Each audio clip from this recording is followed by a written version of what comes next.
Pope on McCarrick claims, "I won't say a word about it" file, in this November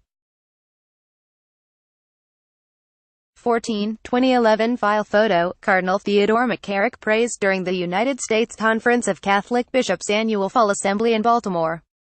Seton Hall University has begun an investigation into potential sexual abuse at two seminaries it hosts following misconduct allegations against ex-Cardinal McCarrick and other priests.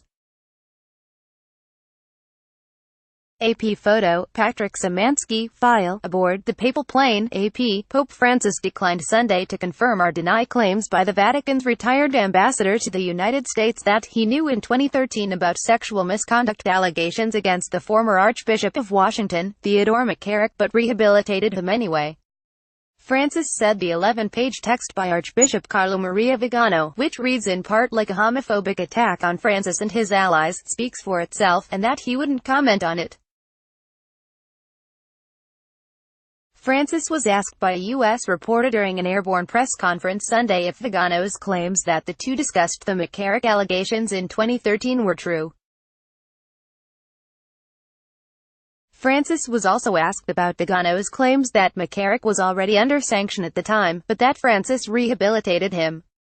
Francis said he had read Vigano's document and trusted journalists to judge for themselves. "It's an act of trust," he said. "I won't say a word about it." The National Catholic Register and another conservative site, LifeSite News, published Vigano's text Sunday as the Pope wrapped up a two-day visit to Ireland dominated by the clerical sex abuse scandal. Vigano, 77, a conservative whose hardline anti-gay views are well known, urged the reformist Pope to resign over what he called Francis's own culpability in covering up McCarrick's crimes. Francis accepted McCarrick's resignation as cardinal last month, after a U.S. Church investigation determined that an accusation he had sexually abused a minor was credible. Since then, another man has come forward to say McCarrick began molesting him starting when he was 11, and several former seminarians have said McCarrick abused and harassed them when they were in seminary. Accusations have created a crisis of confidence in the U.S. and Vatican hierarchy, because it was apparently an open secret that McCarrick regularly invited seminarians to his New Jersey beach house, and into his bed. Coupled with the devastating allegations of sex abuse and cover-up in a recent Pennsylvania grand jury report which found that 300 priests had abused more than 1,000 children over 70 years in 6 dioceses, the scandal has led to calls for heads to roll and for a full Vatican investigation into who knew what and when about McCarrick. Vigano apparently sought to answer some of those questions. His letter identifies by name the Vatican cardinals and U.S. archbishops who were informed about the McCarrick affair, an unthinkable expose for a Vatican diplomat to make. He said documents backing up his version of events are in Vatican archives. The Vatican's ambassador to the U.S.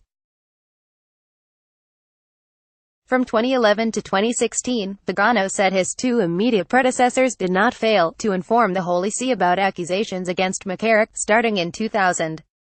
Vigano said he himself sent at least 2 memos on him. He said Pope Benedict XVI eventually sanctioned McCarrick in 2009 or 2010 to a lifetime of penance and prayer, and to no longer celebrate Mass in public or travel. He said Francis asked him about McCarrick when they met on June 23, 2013, at the Vatican Santa Marta Hotel where the Pope lives, 3 months after Francis was elected Pope. Vigano wrote that he told Francis, "Holy Father, I don't know if you know Cardinal McCarrick, but if you ask the Congregation of Bishops, there is a dossier this thick about him. He corrupted generations of seminarians and priests, and Pope Benedict ordered him to withdraw to a life of prayer and penance." Soon thereafter, Vigano wrote, he was surprised to find that McCarrick had started traveling on missions on behalf of the Church, including to China. McCarrick was also one of the Vatican's intermediaries in the U.S.-Cuba talks in 2014. Vigano's claim that McCarrick had been ordered by Benedict to stay out of public ministry and retire to a lifetime of prayer is somewhat disputed, given that McCarrick enjoyed a fairly public retirement.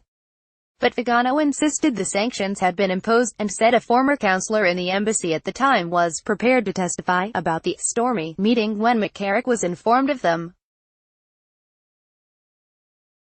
Barry Coburn, McCarrick's civil attorney, said the allegations in the Vigano letter are serious. Archbishop McCarrick, like any other person, has a right to due process. He looks forward to invoking that right at the appropriate time, he said in a statement. The letter also contains a lengthy diatribe about homosexuals and liberals in the Catholic Church. It often reads like an ideological manifesto, naming all of Francis's known supporters in the U.S. hierarchy as being complicit in a cover-up of McCarrick's misdeeds. Now that the corruption has reached the very top of the Church's hierarchy, my conscience dictates that I reveal those truths regarding the heartbreaking case of the Archbishop Emeritus of Washington, Vigano wrote. Vigano, however, also has had his own problems with allegations of cover-up, and he and Francis had a major dust-up during Francis's 2015 visit to the U.S., which Vigano organized. In that incident, a leading U.S. opponent of gay marriage, Kim Davis, was among those invited to meet with the Pope at Vigano's Washington residence. Francis was so enraged that Davis's supporters had leaked word of the meeting that the Vatican subsequently insisted he only held one private audience while there, with one of his former students, a gay man and his partner. The cover-up accusation, which Vigano denied, concerned allegations that he tried to quash an investigation into the former Archbishop of St. Paul, Minneapolis, Minnesota, John Nienstedt, who was accused of misconduct with adult seminarians. In 2016, the National Catholic Reporter said Vigano allegedly ordered the investigation wrapped up and a piece of evidence destroyed.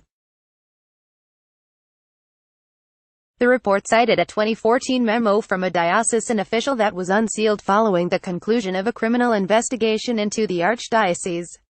No charges were filed. In a statement provided to the AP Sunday about the Nienstedt case, Vigano said a Vatican investigation of the allegation found no wrongdoing on his part. He said the allegation that he destroyed evidence was false and that his efforts to have the archdiocese correct the record have been met with silence. Nienstedt was forced to resign in 2015 over complaints about his handling of sex abuse cases. Vigano's name also made headlines during the 2012 FataLeaks scandal, when some of his letters were published. In them, he begged not to be transferred to the Vatican Embassy in Washington from the administration of the Vatican City-State. He claimed he was being punished for having exposed corruption in the Vatican. The letters showed a clash with Benedict's No. 2, Cardinal Tarcisio Bertone, who is also a target of his McCarrick missive. The document's authenticity was confirmed to the Associated Press by an Italian journalist, Marco Tosatti, who said he was with Vigano when the Archbishop wrote it Wednesday. He was very emotional and upset at the end of the effort, Tosatti told AP, adding that Vigano left Tossatti's home afterward without saying where he was going. Copyright 2018 The Associated Press.